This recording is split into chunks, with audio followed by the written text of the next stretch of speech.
The Trans-Allegheny Lunatic Asylum stands silently in Weston, West Virginia, a massive stone building that has witnessed over a century of suffering, tragedy, and death. Built in 1858, the asylum was intended as a place where mentally ill patients could receive care and treatment. But over the decades, it became overcrowded, underfunded, and notorious for the horrors that unfolded inside its walls.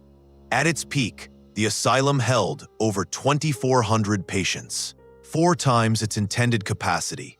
The conditions were harsh, with patients enduring malnutrition, neglect, and sometimes cruel treatment. Many died within the building, their stories lost to history, yet the memories of their suffering linger in the air.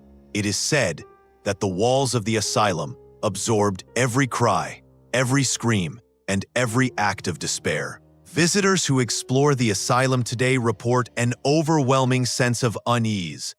The building is said to be haunted by the restless spirits of the patients, as well as former doctors and nurses.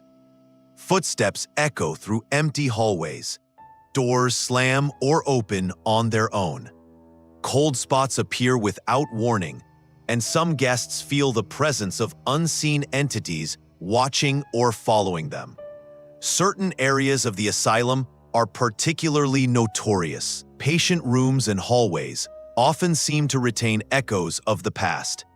Some guests report seeing shadowy figures of children or adults, silently standing or walking through walls. Others hear whispers calling their names, or the sound of muffled cries and screams that cannot be explained. Some have even felt hands touch them, or pressure pressing down on their bodies during the night. Paranormal investigators have documented a range of unusual activity in the asylum. Cameras often capture orbs of light or shadowy figures, and electronic voice recordings, EVPs, sometimes reveal voices that are not present. Some investigators claim that the spirits are restless, angry, and trapped, still bound to the place where their suffering was greatest. The history of the Trans-Allegheny Lunatic Asylum is dark and tragic. Patients suffered from the harsh realities of 19th and 20th century psychiatric care, including overcrowding, inadequate food, and sometimes experimental treatments. Many died alone, forgotten in rooms that were meant to heal them.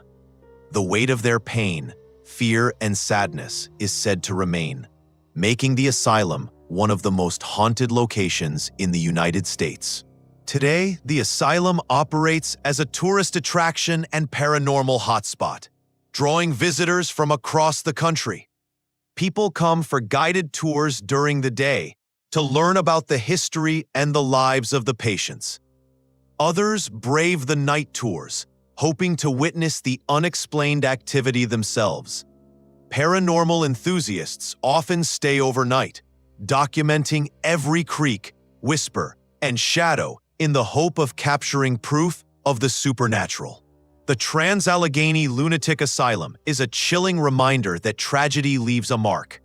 The building holds the echoes of lives lost, of pain endured, and of spirits that cannot find peace. Walking its halls is like stepping back into a time of fear and suffering, where every corridor, room, and stairwell carries the weight of history. If you ever find yourself in Weston, West Virginia, and enter the asylum, remember to move carefully, listen closely, and respect the presence that still lingers. The Trans-Allegheny Lunatic Asylum is more than an abandoned building. It is a monument to the forgotten, a home to restless souls, and a place where the boundary between the living and the dead feels impossibly thin. Some spirits remain, some cries echo forever, and some places never forget.